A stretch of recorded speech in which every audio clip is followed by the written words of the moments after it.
guys! Welcome back to my channel at pag-uusapan po natin ngayon ay kung gusto mo bang magtagal ang inyong relasyon.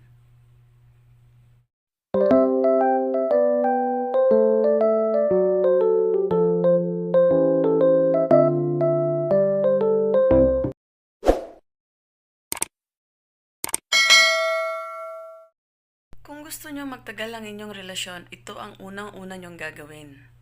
Hahabaan nyo ang inyong pasensya.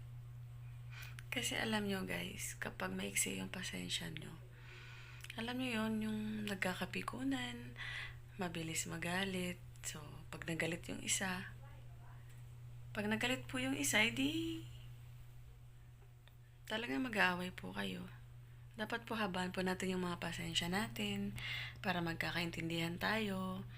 Kayo, ng partner mo, ng karelasyon mo, kung ikaw maiksi ang pasensya, dapat pag-aralan mo na pong habaan ang pasensya mo para magtagal po ang inyong relasyon at hindi kayo mag-aaway. Kasi ang pag-aaway po, mapupunta po sa hiwalayan yan.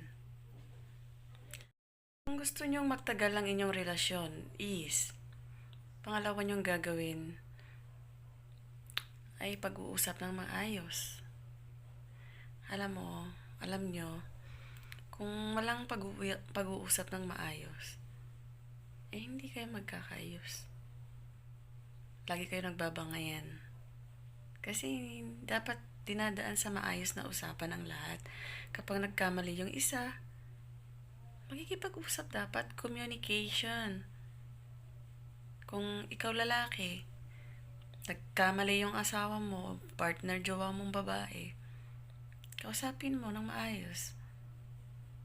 Sabihin mo kung ano yung problema mo sa kanya, kung ano yung nakikita mong pagkakamali niya, kung ano yung nakikita mong mga ginagawa niya na hindi mo nagugustuhan.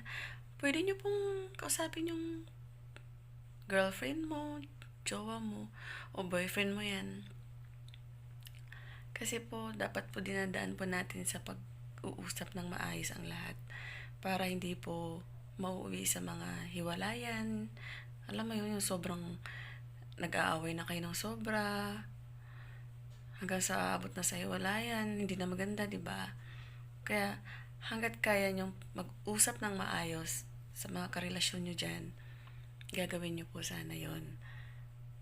Kung gusto nyo namang magtagal ang relasyon nyo, hindi ba?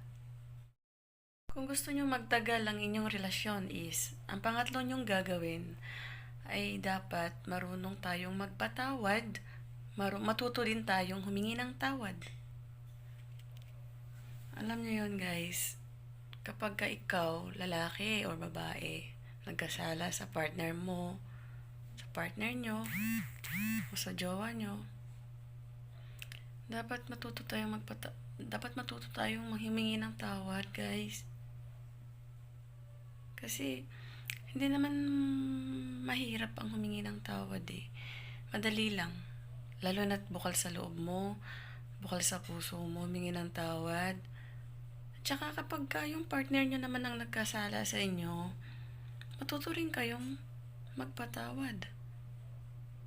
Kasi sa pagpapatawad po, maaayos ang lahat. Kasi kung hindi ka marunong magpatawad, hindi ka marunong humingi ng tawad,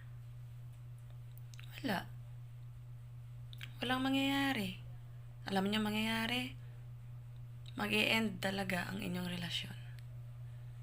Siyempre, lalo at pataasan kayo ng pride. Ayoko humingi ng tawad dyan kasi siya naman yung may kasalanan eh. Hindi. Kung ikaw naisip mo yan, kahit alam mong may mali, wala kang mali o may mali ka man, dapat ikaw na lang mismo ang humingi ng tawad, makipag-usap. At kung siya naman yung nagkasala sa'yo, edi marunong ka rin sanang magpatawad. Para maayos nyo ang lahat. Para tumagal pa ang relasyon nyo. Hindi yung pataasan kayo ng ihi kung sinong, hindi ako uuna dyan. Hindi ako unang makipagbati dyan. Hindi ako manghingi ng sorry. Wala naman akong kasalanan. Guys, hindi tama yun. Yung Diyos nga nagpapatawad, di tayo pa, tao lang tayo. Hindi ba?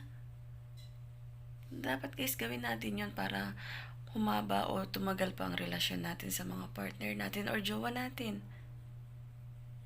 Matuto tayo magpatawad. Matuto tayong humingi ng tawad kung nagkamali man tayo. Hindi ba? Hindi naman mahirap gawin yun. Sobrang dali. Tsaka dapat pagka humingi ka ng tawad o nagpatawad, pinatawad mo yung nagkamali sa'yo, yung jowa mo, dapat bukal po sa loob natin yun. Hindi yung napipilitan lang. Diba? Pag mahal mo ang isang tao, kaya mong patawarin. Kaya mong tanggapin ang pagkakamali. At kaya mo rin humingi ng tawad. Kung gusto nyo magtagal ang inyong relasyon, ang pang-apat mong gagawin is, dapat matuto kang makontento. Kung ikaw ay lalaki, nanonood ngayon o babae, guys, kung may mga partner na po tayo, matuto na po tayo makontento.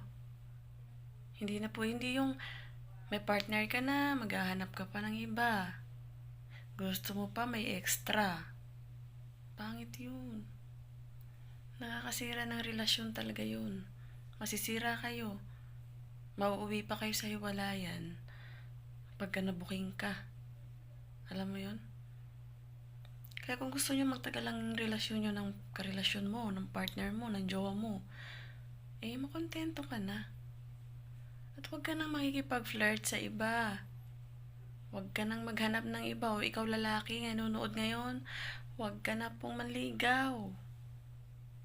Kung gusto mong magtagal ang relasyon mo dun sa jowa mong babae, o ikaw babae, may boyfriend ka na, matuto ka makontento. Kung may mayroong maraming umaaligid sa'yo, ikaw na lang po ang iiwas. Kung ayaw mo ng gulo, makontento ka. May boyfriend ka na, may jowa ka na, may partner ka na, makontento na po. Kasi alam nyo, hindi po madali talaga ang mga ganyan na pinagsasabay-sabay. Masakit po yun. Paano ikaw? Ikaw ngayon nanonood. Paano kung nahuli mo yung jowa mo, karelasyon mo, na may iba sila, yun nga, hindi sila nakontento hindi naghanap sila ng iba. Paano pag nahuli mo yun, di ba masakit? Masakit para sa'yo. Kaya, kung ikaw, gusto mo magtagal yung relasyon, makontento ka din. Hindi yung hahanap ka ng extra dyan sa gilid-gilid. Lalo na pag ikaw lalaki, may nakita kang sexy. May ipag-flirt agad, hingi agad ng number na Facebook. Kasi, hindi ka pa kontento, no? Hindi ka pa nakakontento. Alam nyo guys, mga ganyan, naaakit tayo sa iba, nagkakagusto pa rin sa iba kahit may mga partner tayo. Pero dapat pinag-iisipan mo mabuti. Kung mahal mo ba talaga yun? Kasi kung mahal mo ang partner mo, hindi ka maghahanap ng iba. Makakontento ka sa kanya.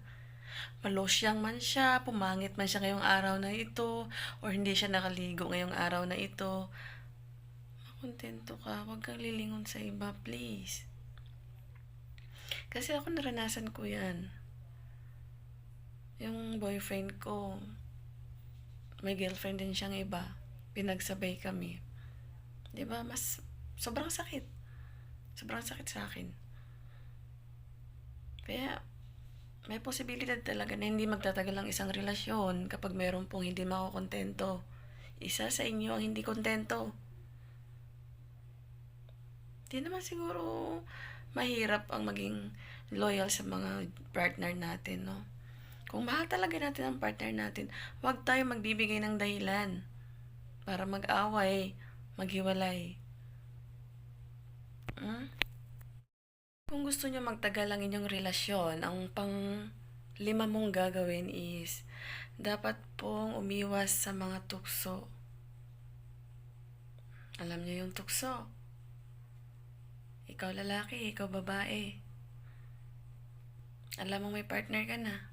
May maaligid sa yung mga tukso-tukso dyan. temptation.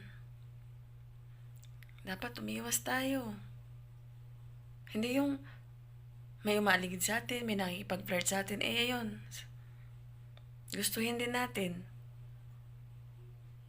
Saan papunta yun? Doon nagsisimula eh. Doon nagsisimula. Flirting. Kung ikaw gusto mong fini-flirt ka, at sinasakin mo naman yung flirt niya, tukso yun. Sumakay ka sa tukso. Paano yun? Kapag nakipag-flirting ka, umpisa yan. Yan ang nag-umpisa ang cheating. Cheating. Bisaya ako kaya.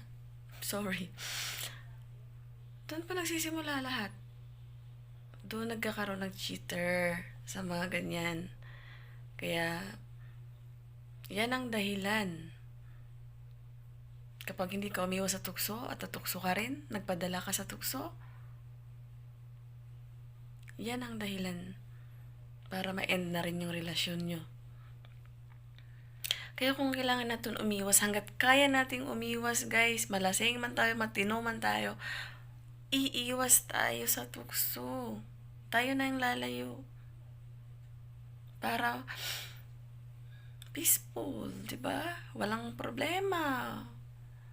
Okay yung relasyon nyo ng partner mo dahil umiwas ka sa tukso. Yun po talagang dapat natin gawin. Gusto nyo magtagal lang inyong relasyon, ang pang-anim mong gagawin is, dapat marunong kang umintindi. Kagaya niyan, hindi naman tayo perfect. Diba? Kung ikaw babae or lalaki ka man nanonood ngayon, kung kayo nagkasala o nagkamali sa mga partner nyo, diba't naiintindihan nila kayo? Dapat naiintindihan nila kayo. Kasi kung walang pag-iintindi, hindi kayo mag-aayos. Kagaya ikaw nanonood, kung yung partner mo nagkasala sa'yo, nagkamali sa'yo, anong gagawin mo? Aawayin mo lang siya. Masama po yun. Dapat, kung nagkamali man siya, dapat matuto kang umintindi. Intindihin mo siya. Tanungin mo, intindihin mo, sabihin mo sa kanya, mag-explain siya para mas maintindihan mo ng maayos, na pag-uusapan nyo ng maayos. Diba? Hindi yung dinadaan sa sigawan, dinadaan sa away, sa mga ganong-ganong bagay, kasi walang namang mangyayari maganda kung mag-aaway. Dapat naiintindihan nyo ang isa't isa. Dapat iniintindi nyo ang isa't isa para tumagal ang inyong relasyon. Yan lang po talagang solusyon natin sa mga ganyan, no? Hindi init ng ulo pinapairal. Dapat pag-uunawa at pag-iintindi. Maraming salamat po sa panonood sa vlog na ito. At kung gusto niyo pa pong mapanood ang susunod na upload ko, mag-subscribe lang po kayo. At mahal ko po kayo. Paalam!